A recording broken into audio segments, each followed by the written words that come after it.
Dulu mereka nggak tersentuh, mereka adalah penguasa Eropa, penguasa malam Liga Champions. Tapi sekarang malah muncul satu pertanyaan besar. Apa nih yang sebenarnya terjadi sama Real Madrid setelah mereka menjuarai Liga Champions yang ke-15? Nah, ancaman puasa gelar, performa menurun, dan dominasi yang mulai direbut rival abadi mereka, FC Barcelona. Ya, semuanya benar-benar terasa rumit dan berantakan.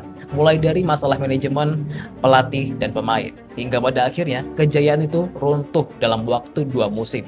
Nah, kita akan bahas semuanya di video kali ini.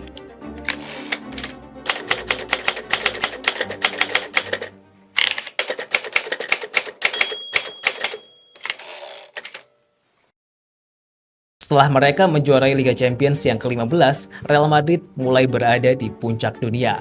Tapi di balik euforia itu, ada satu masalah klasik. Ya, mereka terlalu cepat merasa cukup, dan bahkan mereka selalu menyepelekan masalah internal yang ada. Sejarah menunjukkan banyak tim besar justru mengalami kemunduran setelah mereka mencapai puncak. Dan akhirnya di 2 musim tersebut, Real Madrid akhirnya tidak kebal dari kutukan juara.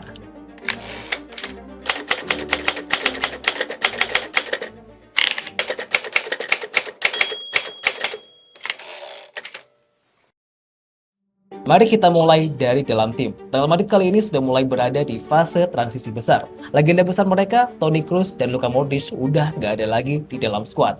Toni Kroos memilih pensiun dini di puncak karir, sementara Luka Modric memilih tantangan baru untuk AC Milan. Masalahnya pengganti mereka belum sepenuhnya siap. Memang ada sih nama-nama pemain muda yang berkualitas seperti Jude Bellingham, Arda Güler, Eduardo Camavinga, dan Aurelien Tchouameni. Tapi chemistry dan pengalaman mereka belum mampu menggantikan kontrol permainan ala Kroos dan Modric.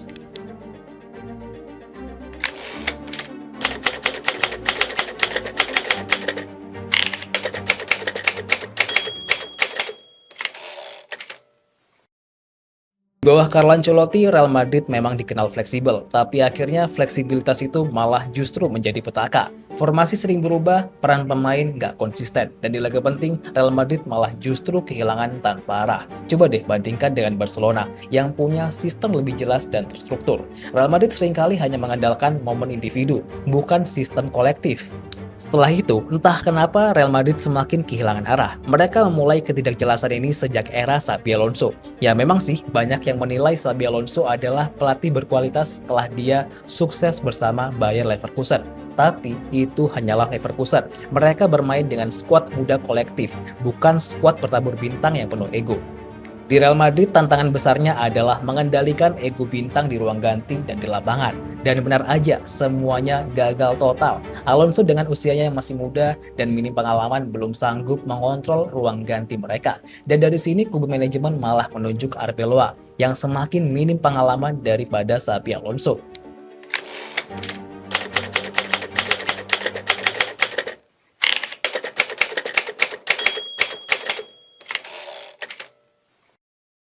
Dari sisi manajemen, keputusan transfer menjadi sorotan. Real Madrid terlalu berhati-hati di bursa transfer, tapi kadang mereka selalu mementingkan ego presiden klub tanpa melihat kebutuhan yang ada di skuad.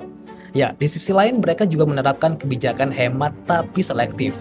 Kebijakan ini memang bagus sih untuk jangka panjang, tapi dalam jangka pendek ini bisa jadi bumerang. Sementara itu, rival mereka seperti Barcelona terus membangun skuad yang lebih kompetitif dan lapar gelar.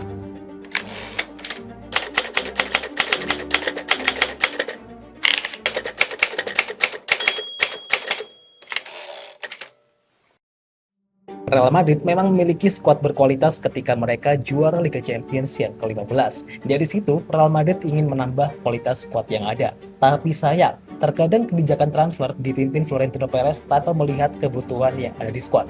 Hingga pada akhirnya, di musim berikutnya, Real Madrid mendatangkan Kylian Mbappe yang memiliki gaji fantastis. Dan dari sinilah petaka dimulai. Mbappe yang dikenal punya ego tinggi ternyata berpengaruh pada chemistry tim. Memang benar sih, dia sudah mencetak banyak gol dan merupakan top skor La Liga dan Liga Champions musim ini. Tapi duetnya dengan Vinicius terus menjadi sorotan. Mbappe selalu terlihat bersantai di saat Vinicius membantu pertahanan. Terkadang Mbappe juga terlihat memaksakan peluang tanpa melihat posisi nyaman yang dimiliki Vinicius. Dan jika terus seperti ini, tugas pelatih berikutnya akan semakin berat untuk meredam ego masing-masing pemain.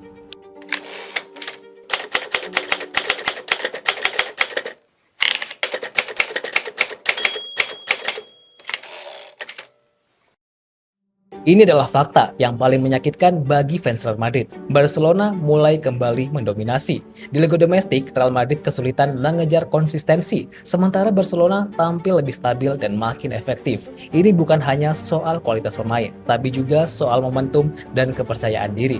Jika tren ini terus berlanjut, Real Madrid mungkin akan benar-benar mengalami puasa gelar 2 musim berturut-turut, dan musim depannya mungkin statusnya juga akan dipertanyakan. Di Liga Champions, masuk semifinal aja sudah menjadi tantangan besar. Di La Liga, mereka masih tertinggal oleh Barcelona.